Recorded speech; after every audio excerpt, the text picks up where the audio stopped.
Welcome back to Yahoo Finance. Now, more than 75% of caregivers are women. But what if you could leverage your experience with elder care into a business that's attracting the attention of venture capitalists? Well, our next guest is just that. I'm joined by Bianca Padilla, co-founder and CEO of Carewell. Thank you for joining me today. So first, I want to start with your personal story. What did your experience with becoming a caregiver at 22, what did that teach you about the industry and the role that you could play in disrupting it? Absolutely. And thanks for having me. I unexpectedly became a caregiver at only 22 years old when my grandmother had a major surgery that left her practically immobile. And I had no experience, no medical training. The process was just so overwhelming. And I really had no idea where to start or what she needed, where to get it. And I just wanted to go to someone, anyone, for advice, for guidance, because I was, working full time. I had so little time to figure it out. And that's when I realized I wasn't alone. 90% of all care and support that's received by seniors is actually provided by family caregivers like myself. And I thought there had to be a better way. That's when my husband and I co-founded Carewell.com. And you and your husband bootstrapped the business for the first 3 years. What was that experience like? And how did you continue to push forward, being that you had so many hats to wear in those early stages? Well, first and foremost, we had to learn to do absolutely everything. And we were our own customer care agents for the first few years, working round the clock. But it really gave us a differentiated perspective, being able to work along or hear so many of the stories of what it's like being a caregiver, because so many caregivers have very individual needs caring for their loved ones. And so we were able to really provide a differentiated experience. And that's when we started providing a deeper assortment of home healthcare products with fast free shipping. And really our key differentiators are 24/7 award-winning customer care team. It's staffed with caregiving specialists who are trained to take any questions and really guide you to find the right product to best care for your loved one at home. Now, I want to talk about your scenario because, Bloomberg reports that female founders raised just 2% of VC money in 2021. You've managed to raise $30 million in venture capital to date. How did you grow your business to that point? What did you do to attract some of this capital?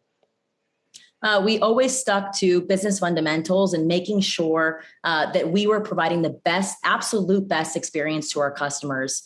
So attention to detail in e-commerce is very important. And we made sure that we built a business for their unique needs. I built this business primarily because of my experience being a Latina woman and growing up in a multi-generational, multicultural household. And those firsthand experiences combined with my own caregiving experience really, like I mentioned earlier, demonstrated the need for a service like ours. And so our mission of serving and supporting the 53 million Americans who provide this care every single day kept us working hard day in and day out. Our customer base also inspires us every single day with their gratitude, with their words of encouragement, through their thousands of reviews. And finally, it really takes just an incredible team and the support of family and friends. The team is the biggest strength.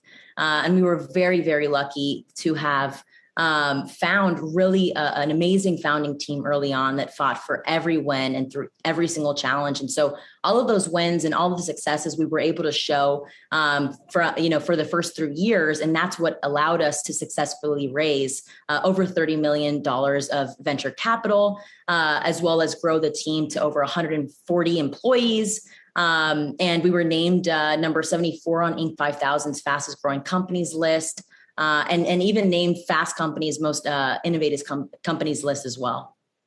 And we just have a little bit of time here. Obviously, the pandemic and the domino effect on things like child rearing disproportionately affected women, working women.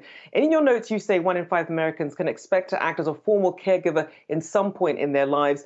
We're expecting to see more people over 65 than under 18 by the year 2030. What role can women play in capitalizing on this? How can more women perhaps get into this space?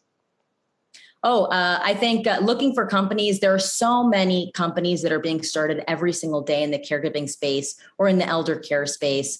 One of our investors particularly invests in the elder care space. And so there are more and more opportunities, especially given that because 75% of women are caregivers, or make up the caregiving population, we understand better than anybody what particular needs this space has and how to fulfill those needs.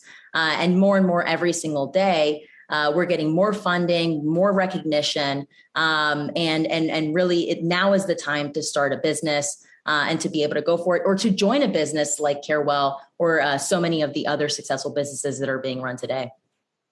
Well, it's incredible, an opportunity that you took advantage of, and I'm glad it's working out for you. Bianca Padilla, they're co-founder and CEO of Carewell. Thank you for your time today.